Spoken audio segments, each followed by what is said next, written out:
এবং rotary club RCC কলকাতার পক্ষ থেকে আমরা স্বাগত জানাই এবং আমরা আপনাদেরকে পুরস্কৃত করতে পেরে আমরা ভীষণভাবে গর্বিত আপ্লুত।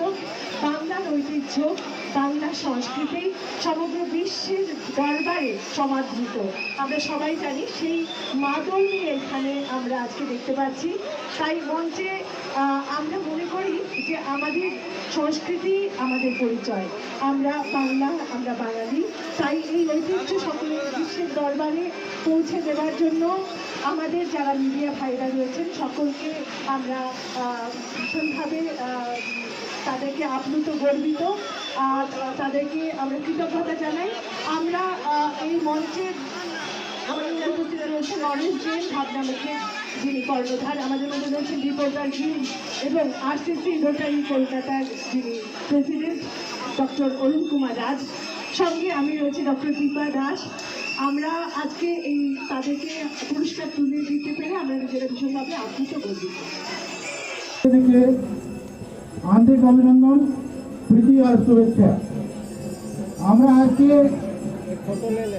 রিসড়া তেরা বাংলা জগদ্ধাত্রী পূজা পরিক্রমা 2024 ভিজিটে আছি।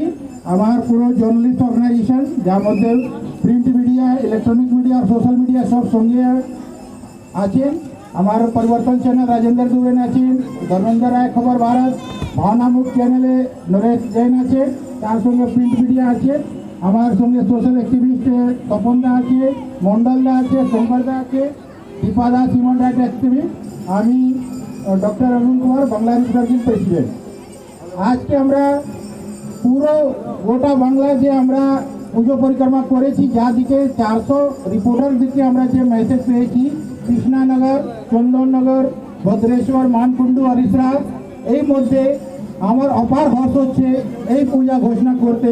পুরো বাংলার মধ্যে আমরা থিম, এখানে থিম ক্যাটেগরি যে আমরা 10টা ক্যাটেগরি আছে, idol, pandal, lighting, decoration, culture, safety, originality, ওই মধ্যে আমরা থিমে ক্যাটেগরির মধ্যে এনার প্রাইজ, 3rd প্রাইজ আমরা ঘোষণা করছি। আর আজ ওনার হাতে আমরা প্রায় মোমেন্টো তুলে দেবো, সার্টিফিকেট অফ এক্সেলেন্স তুলে দেবো। আর আজকে আমরা টিম এসেছে আপনার পরিশ্রমকে পুরস্কৃত করার জন্যে, আপনার সম্মানকে সম্মানিত। আমরা নরেশ জৈন ভাবনামুখ সেক্রেটারিকে কমিটি মেম্বার হাতে সার্টিফিকেট অফ এক্সেলেন্স পাওয়ার বাই রোটারি ক্লাব হাতে তুলে দিতে।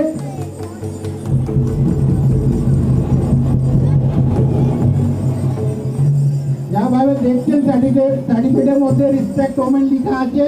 আমরা এই থিম নিয়ে এবার পূজা পরিক্রমা করছি। তো আমরা দীপা দাস, হিউম্যান রাইট অ্যাক্টিভিস্টকে আবার অনুরোধ করছি, এখানে আমরা কমিটি পদাধিকারী অফিসারের হাতে মেমেন্টো অফ এক্সেলেন্স তুলে দিতে।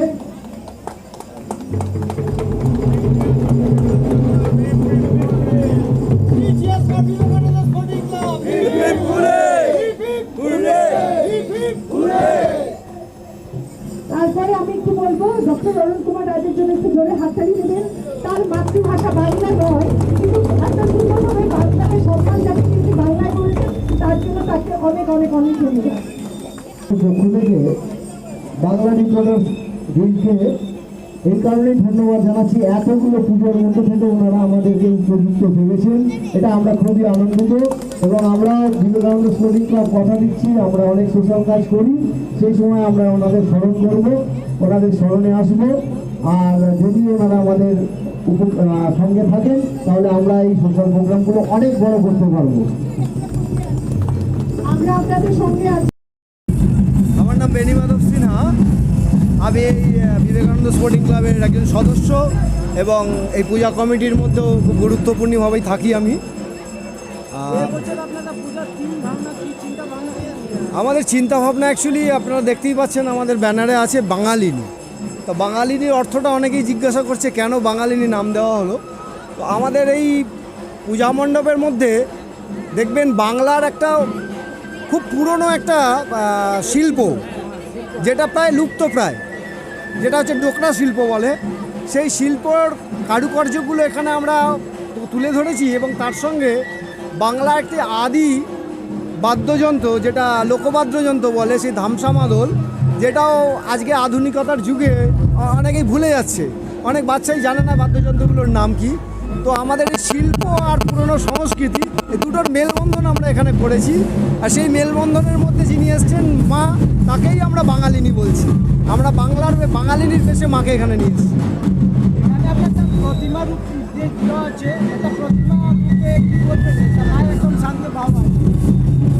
অ্যাকচুয়ালি এখন আপনারা সকলেই জানেন যে সারা বিশ্ব জুড়ে একটা অস্থিরতার সৃষ্টি। তো এখানে মাকেও যদি আমরা রুদ্রমূর্তিতে থাকি, তো আমরা যারা মায়ের ভক্ত তারা মায়ের ওই রুদ্রমূর্তি থেকে নিজেদের মধ্যে একটা রুদ্রমূর্তি ভাব আসবে। তো সেই জন্য আমরা এখানে মায়ের একটা শান্ত মূর্তি দিয়েছি, যেটা দেখে আমরা ভক্তরা যারা মায়ের ভক্তরা যারা আসছি, তারাও যেন মায়ের ওই শান্ত রূপ দেখে আমরাও নিজেদেরকে শান্ত রাখি এবং পৃথিবীকে বাঁচানোর জন্য যা যা প্রয়োজন সেগুলো করি। নিজেদের যে হিংসা, মনের মধ্যে যে হিংসাত্মক ব্যাপারটা আছে, সেটাকে যেন আমরা বিসর্জন দিতে পারি। আচ্ছা, ঠিক আছে, যে আপনারা হারিয়ে যে শিল্পী যাচ্ছে, যে বাদ্যযন্ত্র বাজাচ্ছে, আপনি দেখছেন মনে করছেন এখানে একটা টেকনোলজি ইউজ করছে, এটাকে কীরকম দেখছেন? অ্যাকচুয়ালি এই টেকনোলজিটা না ইউজ করলে শিল্পীর যে শিল্প, সেটা আমরা মানুষের কানেই পৌঁছাতে পারবো না। এটা প্রায় বাধ্য হয়ে আমরা এই টেকনোলজিটা ইউজ করতে বাধ্য হয়েছি, শুধুমাত্র দর্শকদের মনের মধ্যে, কানের মধ্যে জিনিসটাকে পৌঁছানোর জন্য। আপনারা